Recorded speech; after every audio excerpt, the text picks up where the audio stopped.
अस्सलाम वालेकुम। मैं हूं नासरा इकराम एडवोकेट और आप देख रहे हैं law and learning with Nashra Ikram YouTube channel. Dear viewers, आज का वीडियो पॉलिटिकल साइंस के ही एक टॉपिक पावर, अथॉरिटी और लिजिटिमेसी के हवाले से है। पावर क्या होती है, अथॉरिटी क्या है और लिजिटिमेसी क्या है, जानते हैं डिटेल में। सबसे पहले एक ओवरव्यू लेते हैं बोर्ड से।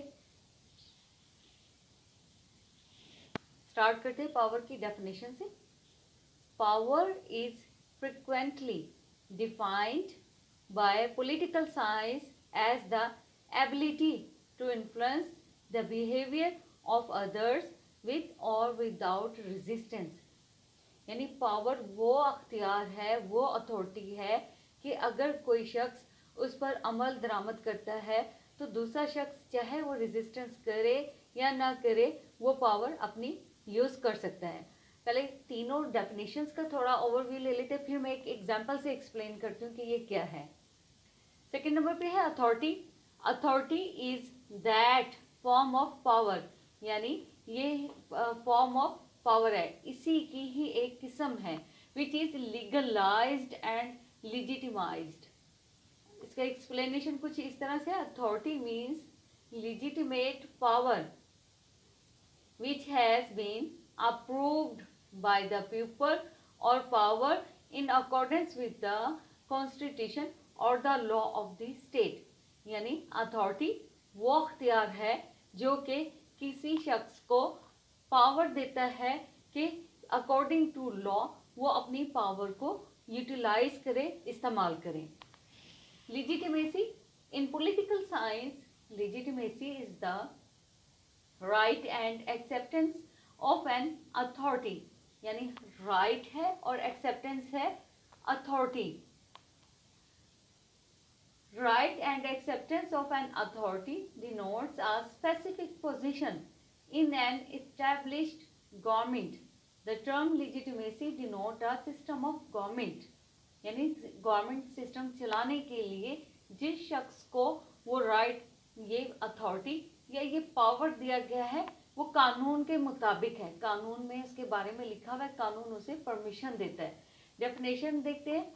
Legitimacy is commonly defined in political science as the believe that a rule, institution और leader has the right to govern. Example से समझाती हूँ। किसी अदालत में, जैसे फैमिली सूट के एक एग्जाम्पल हम लेते हैं। फैमिली सूट के इजरा में या एग्जीक्यूशन में कोर्ट ने ऑर्डर किया कि डिफेंडेंट फला शख्स को अरेस्ट करके लेकर आए।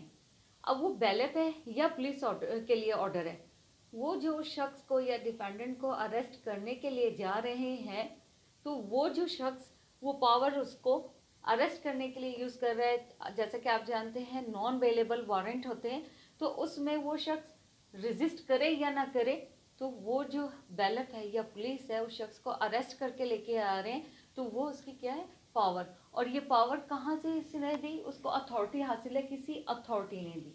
जैसा कि यहाँ पर अथॉरिटी कौन है, जज यानी कोर्ट। उस कोर्ट ने ऑर्डर किया उस शख्स की अरेस्ट का, और उस शख्स ने अपनी पावर को इस्तेमाल करते हुए शख्स को अरेस्ट किया। अब कंपिटेंट अथॉरिटी कोई ऑर्डर देती है तो ये अपनी पावर को एक्सरसाइज करते हैं। अब इस कंपिटेंट अथॉरिटी ने ये ऑर्डर क्यों दिया, उसके पास क्या अख्तियार था, वो लिजिटिमेट ऑर्डर था, यानी कि कानून में मौजूद था, कानून के मुताबिक वो ऑर्डर दिया गया। इस अथॉरिटी ने इस शख्स को अपनी पावर एक्सरसाइज करने के लिए वो ऑर्डर पास किया कि ये अख्तियार इस्तेमाल करते हुए उस शख्स को अरेस्ट करके आए।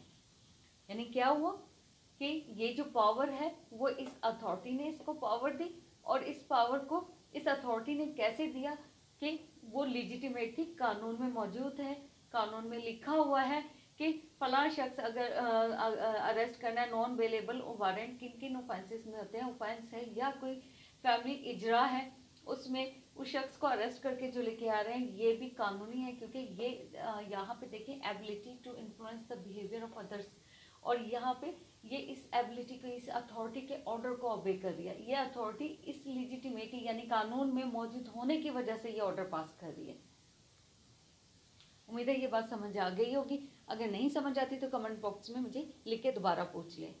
अब पावर की टाइप्स में आ जाता है force, influence, authority, reward, coercion, coercive, legitimate, expert. यानी ये तमाम पावर्स मिलके कि कोई भी सूरत हो सकती है इस पावर को इस्तेमाल करने की। टाइप ऑफ अथॉरिटी में आ जाता है ट्रेडिशनल, क्रिस्मेटिक, रैशनल। ट्रेडिशनल जो टाइप है अथॉरिटी की या इस अख्तियार की, वो बाय कस्टम या ट्रेडिशन से, इन दोनों सूरतों में से कहीं से भी आ सकती है। यानी जैसे कि आप जानते हैं कानून की इब्तदा कस्टम और ट्रेडिशन से हुई थी, सोर्सेस ऑफ लॉ है ये। तो ये वो जो कानून बना ये अख्तियार इस शख्स को दिया गया, तो ये क्या है, कस्टम या कानून, कानून के मुताबिक है। क्रिस्मेटिक, ये किसी एक स्पेसिफिक शख्स की कोई पावर होती है, क्योंकि अथॉरिटी में हमने पढ़ा ना ये भी एक फॉर्म है पावर की। अथॉरिटी क्या है, फॉर्म ऑफ पावर है। तो ये अथॉरिटी जो किसी को है पावर दे रही है कि ये काम करे, तो वो क्या है वो किसी स्पेसिफिक पर्सन को देगी और वो शॉर्ट पीरियड ऑफ टाइम के लिए होगा। यानी परमानेंट नहीं है कि उस शख्स के पास वो अथॉरिटी हमेशा के लिए है, कि वो फॉर टाइम बिंग है कि उस अथॉरिटी उसने, जैसे किसी अथॉरिटी ने कहा कि जाके ये पावर ये काम करें, ये ऑर्डर देने के लिए उसके महदूद अख्तियारात होंगे, जितने अख्तियारात है ना उसी में रहते हुए वो ये पावर आगे डेलीगेट कर सकते हैं। Rational does not fall on individual, ये किसी एक शख्स के पास नहीं होती, but instead falls on specific, यानी किसी स्पेसिफिक पर्सन के लिए अथॉरिटी किसी खास शख्स को दे दी जाती है। जैसा कि अगर अदालतों में देखा जाए तो magistrate first class, third class और सेकंड क्लास की जो अथॉरिटी होती है डिफरेंट होती है। वो एक जैसी पनिशमेंट्स नहीं दे सकते, उनका दायरा अख्तियार महदूद है, डिफरेंट है। तो यहाँ पे ये वही एग्जाम्पल आ जाएगी कि जिस शख्स को वो अथॉरिटी दी गई है उसी लिमिटेशन में रहते हुए वो अपने अख्तियारात को इस्तेमाल करेंगे। एग्जाम्पल इसमें आ जाते हैं ब्यूरोक्रेट की, अथॉरिटीज़ की। फिर आ जाता है लेजिटिमेसी, टाइप्स ऑफ लेजिटिमेसी। इसमें ट्रेडिशनल में जाहिर है वो कस्टम और ट्रेडिशंस आ जाती हैं। आइडियोलॉजी कोई नज़रिया है, पर्सनल क्वालिटीज़ हो सकती हैं, प्रोसीजर हो सकता है। यानी जाहिर है पार्लियामेंट में कानून साजी होती है, पहले बिल पेश हुआ, उसके बाद कानून साजी हुई और कानून को लिखा गया। जैसे यहाँ पे भी कॉन्स्टिट्यूशन का जिक्र है कि कॉन्स्टिट्यूशन आइन में या हमारी किसी कानून के किताब में वो कानून मौजूद है उससे रिलेटेड। अगर कानून मौजूद नहीं है, ना ही ये अथॉरिटी अगर कोई ऑर्डर पास करके उसकी कुछ वैल्यू होगी, और ना ही ये जो पावर एक्सरसाइज हो रही है इसकी कोई वैल्यू होगी। अब मैं इसे जूम करके दिखाती ताकि हर एक पॉइंट, हर एक कॉन्सेप्ट क्लियर हो जाए।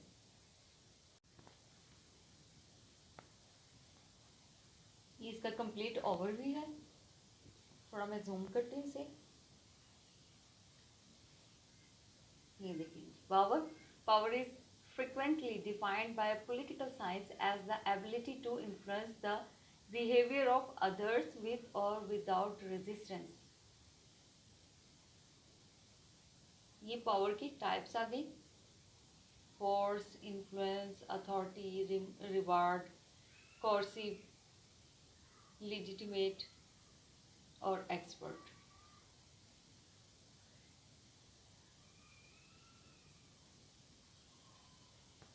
फिर आ जाता है अथॉरिटी।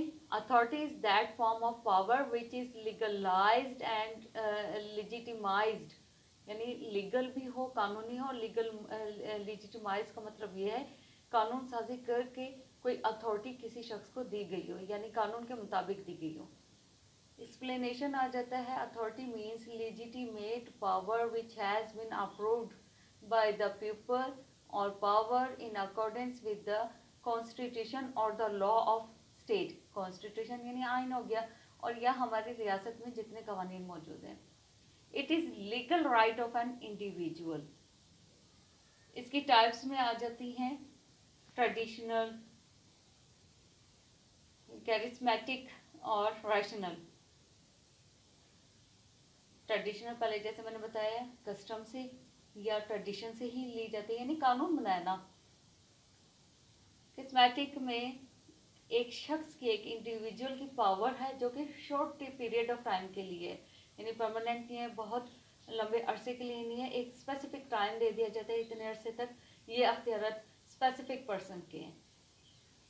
रैशनल में होता है, ये भी किसी इंडिविजुअल के अख्तियारात नहीं होते, ये रैशनल की बात कर रही हूँ मैं, किसी इंडिविजुअल के बात नहीं, राइट्स नहीं होते, but instead fall on specific person, ये भी किसी एक स्पेसिफिक पर्सन के लिए होता है। इसकी एग्जांपल में ब्यूरोक्रेट्स भी आ जाते हैं। Third one is legitimacy. In political science, legitimacy is the right and acceptance of an authority.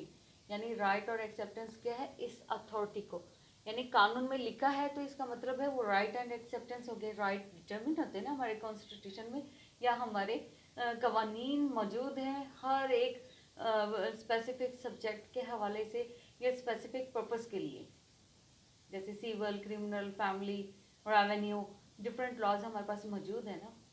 A specific person in an established government, the term legitimacy does not denotes a system of government. Definition में आ जाता है, legitimacy is commonly defined in political science as the belief that a rule, institution or leader has the right to govern. इसके types में आ जाता है traditional, ideology, personal quality और procedural. अभी मैं जैसे बता चुकी हूँ आपको, प्रोसीजर में क्या कि पार्लियामेंट के थ्रू कानून साजी करने के बाद कोई कानून बनता है, प्रोसीजर एक 2/3 मेजोरिटी के बाद ही वो कानून पास होता है और वो एक्ट की शक्ल अख्तियार करता है।